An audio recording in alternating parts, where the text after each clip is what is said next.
Good morning. This is Katie Robinson Edwards, your Umlauf Curator, bringing you part 2 of our visit to Littlefield Fountain at UT Austin with a wonderful guest that we have today, Mr. John Bernardoni, who is a historian, writer, producer, and will be our guide.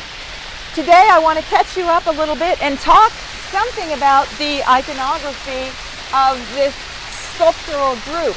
As you may know from last week, this was designed by Pompeo Copini in 1933. Actually, it was installed in 1933. He took him many, many years to design it and finally finished it in 33. Copini was an Italian. You're going to hear a lot more about him from John in a minute, but I want to talk about a little bit about what this is.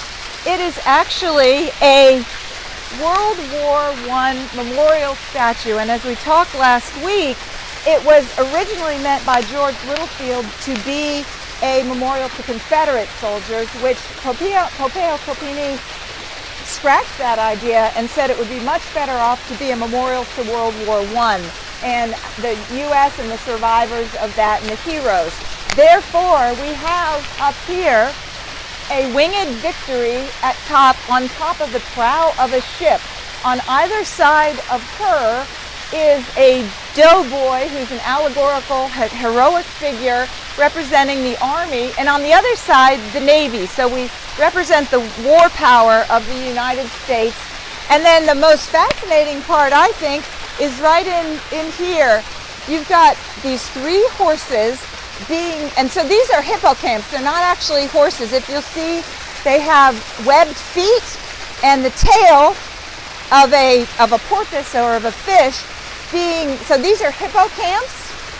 So horse plus C is a hippocamp, and they are being ridden by mermen. And if you may not be able to see this, but you can see the wonderful detail that Copini has put on each one that he would have done originally in clay. And the mermen, in a way, represent the control of the wild forces, and that's partly how we got through the war. And so you see that everything's under control, that with Victory at the helm, the winged Victory, our military might, we can control the forces of chaos through the mermen, and we have harnessed that energy. And these are all, of course, old Greek and Roman myths. I want to say also, these were actually cast at Roman Bronze Works in New York. Copini lived there for 3 years while he was working on these, and that is the same place that Umlauf did many of his castings. To hear more about Copini, I think we will turn it over to John Bernardoni. And John, can you tell us how this Italian, who was such an exquisite sculptor, how on earth did he land in Texas, here in Austin? Buongiorno amici, sono Giovanni Bernardoni. Ecco.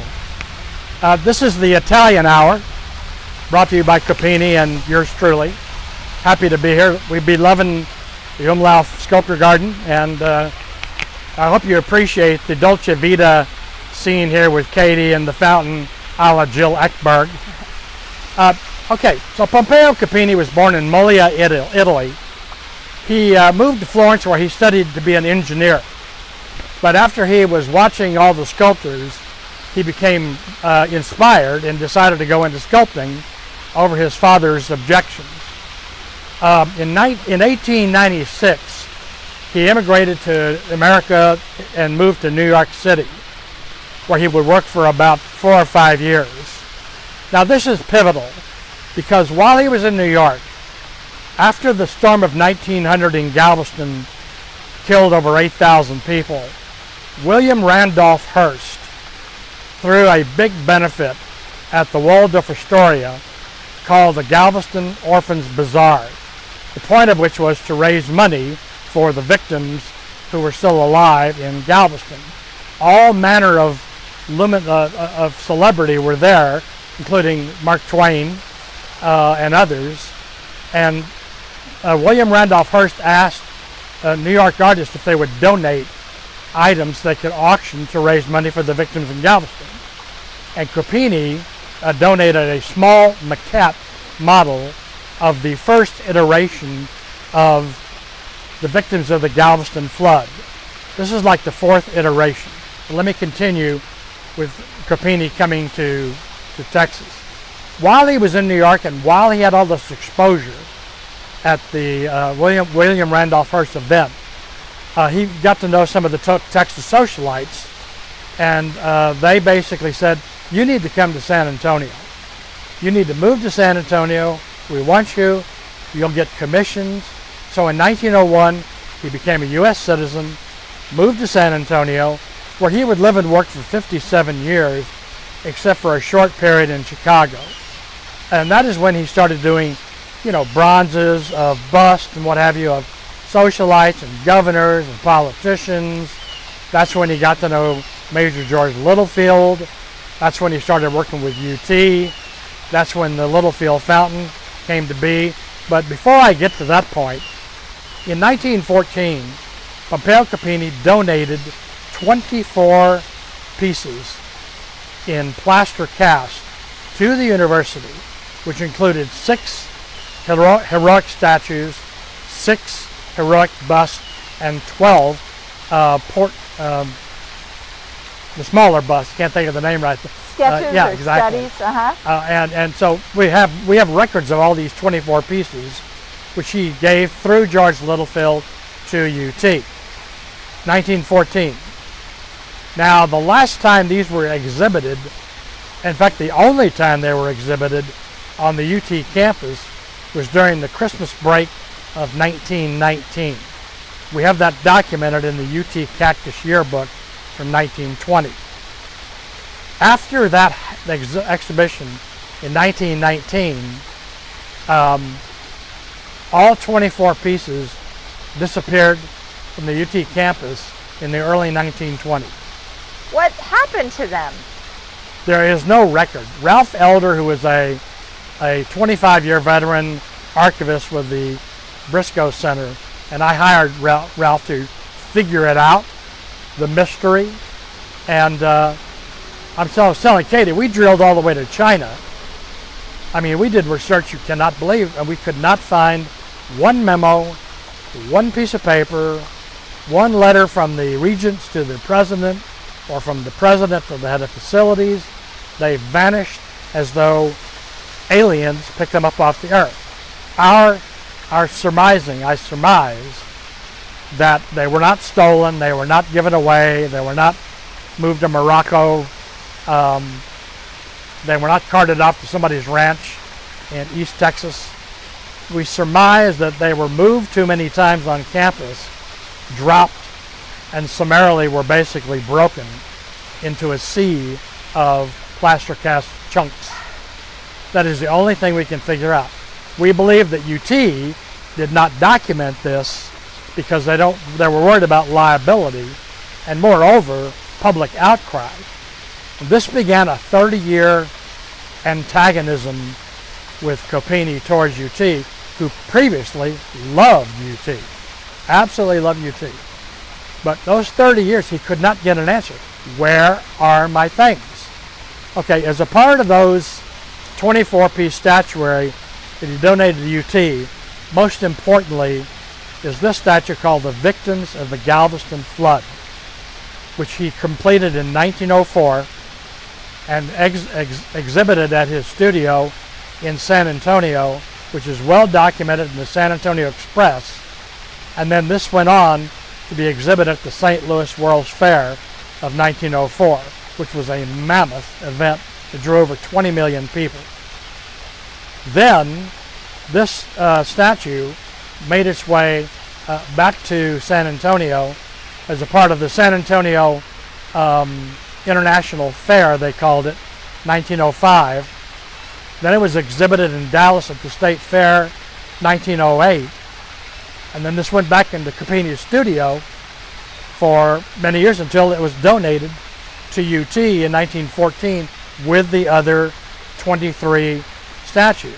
And this piece was done to commemorate the over 8,000 who died in the Galveston storm of 1900. He never could find a Galveston leader to pay him to create a bronze of this to donate to Galveston so that it would be in Galveston, honoring both the dead and the families and the city. So John, that means these never were made into bronze. They were only made in plaster, and that's what vanished. Right, 24 pieces of plaster cast. I've worked for 3.5 years to try to get this recreated in bronze to be a gift to the city of Galveston. And except for the Houston Chronicle and Michael Barnes at the Austin American-Statesman, we didn't exactly get a flood of support. UT never stepped up. In fact, nobody even would meet with me, which caused a lot of anger in me, and I admit it, which fueled me to work on this like a madman for 3.5 years. So you, being an Italian, you're sort of like Copini himself, getting frustrated and not getting an answer. Absolutely. And I mean, the dishonor done to him by UT is unbelievable that could happen. And then after that, to do the silence thing and shut him out for 3 decades like he didn't even exist. When I heard all this, it was like dropping plutonium rods into my nuclear reactor, which drove me, and literally I'm almost OCD to bang the drum for this man and this magnificent work, which truly should be recreated in bronze and donated to the city of Galveston so that people understand what the victims of the Galveston flood went through. And if you want to see what an incredible sculptor Copini is, all you have to do is come to Littlefield Fountain at UT, which we agree is probably his most famous sculpture ever made. And worth coming and spending some time here and actually looking at the details, don't you think? Anything else for us? Well, you know, I've looked at all of Copini's work over his lifetime. There are only 2 statues that he worked on that have this sort of allegorical style. The Littlefield Fountain and the victims of the Galveston flood. All the other things he did, while wonderful, were kind of typical statue things. People, equestrian statues, busts, not trying to minimize, but that was the 98% of his work. But the victims of the Galveston flood and the Littlefield Fountain are the only 2 of his work out of God knows how many that have this sort of lyrical style to them.